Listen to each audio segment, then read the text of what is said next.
Hey guys, Chari5 here, and today we are continuing on with Novel Week, and we are doing Pennywise, the dancing clown, or whatever the hell his name is. It, I guess, because this is apparently just one of the many forms that it can take from the probably the most popular Stephen King novel, It. The way I think most people know this book is because of the miniseries that was released in, I believe, the 80s? Something like that. When was that? 1990? It was the early 90s? Oh, okay. I forgot about that. I didn't know exactly when it was. But for the longest time as a child, I thought it was a movie. Not that I ever saw it as a child. I never saw the original It until, like, what was it? How many years ago was it? Like 5 years? No, it was way less than that. Probably about 3 or 4 years ago. And it was an interesting film, series. But really, it is one of those things where you're there to see Tim Curry playing Pennywise. Other than that, there's really not much to the story itself. The only actor I remember from that miniseries is Seth Green. Other than that, I remember very little things about it. I guess my first exposure to let's call it a film, was an old... It was like the early days of shitposting on YouTube. And it was this Spanish channel that would like dub over scenes from popular films, and It was one of them. And it was the very iconic paper boat scene with Pennywise in the sewers. And it was just like a humorous, dubbed in Spanish, with a lot more profanity version of Georgie basically telling Pennywise to fuck off. That's basically what that was. But it was very funny, at least at the time. I don't know, maybe if I go back and watch that video again, I probably won't laugh at all. But that was probably my first exposure to the film in any way. Even though I'd known about the film before, I was just not... I thought he was pretty scary, and I never wanted to watch it at all.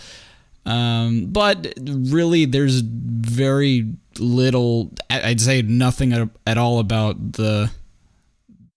that film is scary, like, at all. If anything, the only thing I think is scary is, ironically, Tim Curry, but only because he's a little off-putting. Other than that, he is pretty funny in it. But I think the reason that I don't perceive him as funny is because I know he's not supposed to be. But even then, like, it's hard to just not look at how impressive his makeup was and his outfit and everything. And, you know, just the dedication of wearing that makeup for so long and having to get it in his eye sometimes. It must have been torture. But he does a fantastic creepy clown. And yeah, I guess... a lot of people don't understand, or at least nowadays, don't understand why kids were so afraid of clowns, and I think it mostly has to do with... I think I've said this before in another video, but it's how unnatural it is. You know, like when we're kids, we're so used to things being of a certain nature, and then we see, you know, this very human-like creature with a big red nose and colored hair and like long limbs and big feet. Like it's unsettling. It's something we're not familiar with, and I think that's why it creeps us out as kids. And to me, mostly, like, I grew out of that fear, of course, but growing up, I tried to rationalize it as it was me being afraid because of, you know... If you just saw a clown, like, late at night in the dark, that shit's pretty scary. Like, and I'm not just talking about, like, recent events, you know, a lot of people dressing up as clowns and murdering people. Like, I don't know why that started happening or what, but just the idea of that, I think, is pretty creepy. Like, you wouldn't laugh at that. You'd be concerned for your life, I think. Like, if you see a clown in the middle of the day, whatever. I don't think that that's that big of a deal. But again, I think it's the unnaturalness of it. Because there's obviously someone behind that mask. Like, and it's not just a mask. It's a complete, like, makeover, right? I think that's also a reason why they're so off-putting. And I do think that clowns can be funny, but probably not for the reasons that they think they're going to be funny. But yeah, like I said, when it comes to it, my only exposure was the miniseries. I haven't, as of yet, watched the 2017 remake, or version, let's call it, because it's not really a remake. I think it's more closely... it more closely resembles what happens in the novels.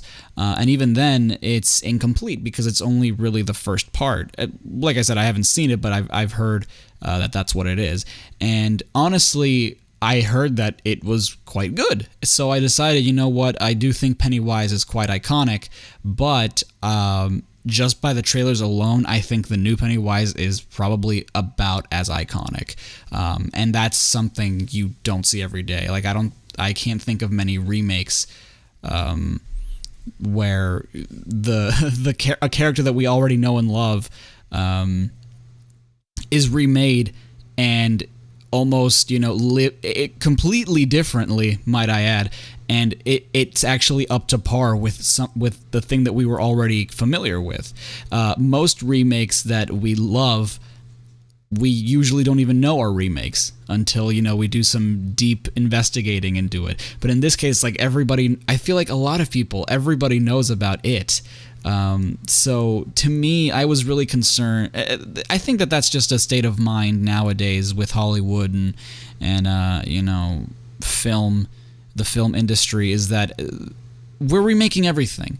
And a lot of people see that as a bad thing, and I'm not gonna lie, I do. So I sort of see it as a bad thing as well in terms of originality, because we're really running out of ideas. It's like we've told every story, and we haven't. Like, we can still come up with really good stories, I think, but we choose to just because it's easier to remake things that we already know people like, and it's not even with sequels, but like remakes. And I think that is a little disappointing, but I do also understand that we're telling the same stories, but for a new generation. Like, how many people, under the age of 20 have seen the original It miniseries? I don't know. I don't know the answer to that, but I'd imagine that it's not many. So, okay, I can understand that maybe that they've at least heard of It, the miniseries or the novel. So okay, let's remake it for a younger audience. Let's tell the same story, but for a new generation. And like, that's who they're. I like to believe that that's who they're aiming towards. That's their audience that they're trying to make these movies for. They're trying to make it for the new audience, as opposed to try to cash in on nostalgia for an older audience. There are media that I know for a fact are trying to abuse nostalgia, but I feel like maybe in the case of It, that wasn't the case. They're not trying to make bank on an already existing thing, because I don't think that they're really referencing the original movie all too much. What they're referencing is more in the book. And for that, I commend them. Like, I remember seeing Pennywise in the first trailer that they released, and I was honestly a little bit impressed. I remember thinking that his design was a little goofy, but at the same time, I feel like that was the point. Like, he looked more menacing than Tim Curry, but because Tim Curry, I've always felt is just like, he's the most generic clown I think I've ever seen. Like, when you think clown, I don't know how you do not think of Tim Curry immediately. Curly red hair, big red nose, carrying balloons, very colorful, very baggy outfit, big shoes for his big feet. Like, it's just such, like, it's the perfect representation of what a clown is supposed to be, I think. And I think that the new Pennywise is more like kind of a jester type of clown, so that's kind of an interesting spin on it, and it's still pretty iconic, you know, like you still get the feeling, oh, he's a clown, he has more frills, like he's more, I don't know what the word is, but he has that sense of being a clown, but very different to what Tim Curry's was, and yet you can still see him and be like, oh, that's a clown, right? And just his expressions, how elongated they were, how like even cartoony, I want to say. There was something more menacing about it. There was something even more unnatural, which was what made, I think, the Tim Curry Pennywise so great. And what you're supposed to do in a clown, make him unnatural looking. So when it came time to decide for me to do this piece, like what clown to draw, I remember, I think my sister showed me a drawing of that someone did where they, you know, drew both Pennywises. Pennywise, I don't know what the plural of Pennywise is, but they drew both versions, and I thought that was really cute and really sweet. So I figured, you know what, I want to do something very similar. And actually, what's even cooler about this, I had a blast drawing this, by the way. What I did in this drawing was what I wanted to do for the Hannibal Lecter piece, which was, you know, make a caricature out of them. And already, like, they're so goofy, and because they're clowns, I think the style fit perfectly, and if I'm able to achieve this effect for future ones, I'd be very, very content with that. You know, it really was just exaggerating a lot of their features, making them have enormous heads, making the new Pennywise, like, already he has very full lips, making him have even fuller lips, make the buck teeth even more noticeable, you know, the big red nose, which I think even could have even been bigger on Tim Curry's Pennywise, but I absolutely had a blast drawing this. I think it came out great. I love it. This is the final piece. But what do you think? Have you seen the new It movie, the 2017 version? If so, what did you think about it? Should I go watch it? I've heard it's great. I just don't have the time to go. I haven't had the time to go watch any new movies as of late, so that's why I haven't watched it. But I've heard that they still need to do part 2 because they only did the first part, which to me was very interesting. I mean, it is a very, very, very long book. So if it did well, I can only hope and assume that the second one will do just as well. But until next time, guys, thank you so much for watching. We will continue tomorrow with another piece. Probably the one that I'm going to bitch the most about, if I remember who. Yep. I'm going to complain my ass next episode. But thank you so much for watching, guys. Until next time, stay safe and stay awesome. This is Charai5, signing off.